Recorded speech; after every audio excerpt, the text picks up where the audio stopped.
ഞാൻ സ്കൂൾ പഠിക്കുന്ന സമയത്തില്ലേ എന്റെ ഉമ്മാക്ക് ഒട്ടും ഇഷ്ടമില്ലാത്തൊരു ദിവസമായിരുന്നു ഇതെന്നറിയോ? യെസ്, അത് മൺഡേ ആയിരുന്നു. അതിനുള്ള മെയിൻ റീസൺ എന്താണെന്നറിയോ? ഈ സാറ്റർഡേ സൺഡേ ഹോളിഡേ കഴിഞ്ഞാല് പിന്നെ മൺഡേ നമുക്ക് മുഷിപ്പുള്ള അതേപോലെ തന്നെ എന്റെ അമ്മക്കും ഭയങ്കര പണിയുള്ള സമയമാണ് കേട്ടോ. ആ ടൈമിൽ എങ്ങനെ വെച്ചാല് നമ്മൾ ഉപ്പാക്കാണെങ്കിൽ ഓൾക്ക് ഓഫീസിൽ പോണ ഡ്യൂട്ടി തുടങ്ങും. കാരണം സൺഡേ ഹോളിഡേ കഴിഞ്ഞാൽ മൺഡേ തുടങ്ങും.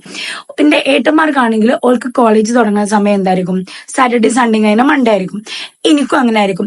ഈ സാറ്റർഡേ സൺഡേ നമ്മളമ്മമാർക്ക് എന്ത് ചെയ്യാന്നറിയോ? കുറച്ചു നേരം കൂടുതൽ കിടന്നുറങ്ങുക, പണി കുറച്ച് സ്ലോ എടുത്താൽ മതി, അത്ര അർജന്റ് ഒന്നുമില്ലല്ലോ.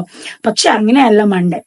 മൺഡേ ആകുമ്പത്തിന് എന്റെ അമ്മയ്ക്ക് രാവിലെ തന്നെ എനിക്ക് പറയും, ഓ 2 ദിവസം കൂടി ലീവ് ഇട്ടിക്കണെങ്കിൽ. അപ്പൊ എന്താ സംഭവം എന്നറിയോ? രാവിലെ എണീറ്റ് നേരത്തെ ബ്രേക്ക്ഫാസ്റ്റ് ഉണ്ടാക്കണം.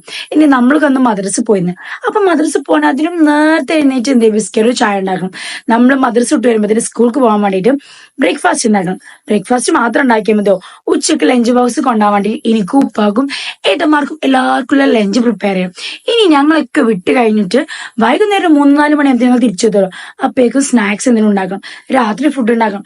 ഏകദേശം ജനിക്കുന്നതന്നെ എന്താണ്, നമ്മൾ വെറും ഫുഡ് കഴിക്കാനാന്നുള്ള ചിന്തയിലാണ് എന്റെ അമ്മ അങ്ങനെയൊന്നും. അതുകൊണ്ട് തന്നെ മൺഡേ എന്റെ അമ്മക്ക് ഒട്ടും ഇഷ്ടമുണ്ടായിരുന്നില്ല.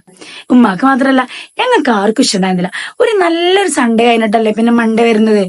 എന്തല്ലേ നമ്മളെ സിസ്റ്റം മാറ്റേണ്ട സമയമായിരിക്കണേ.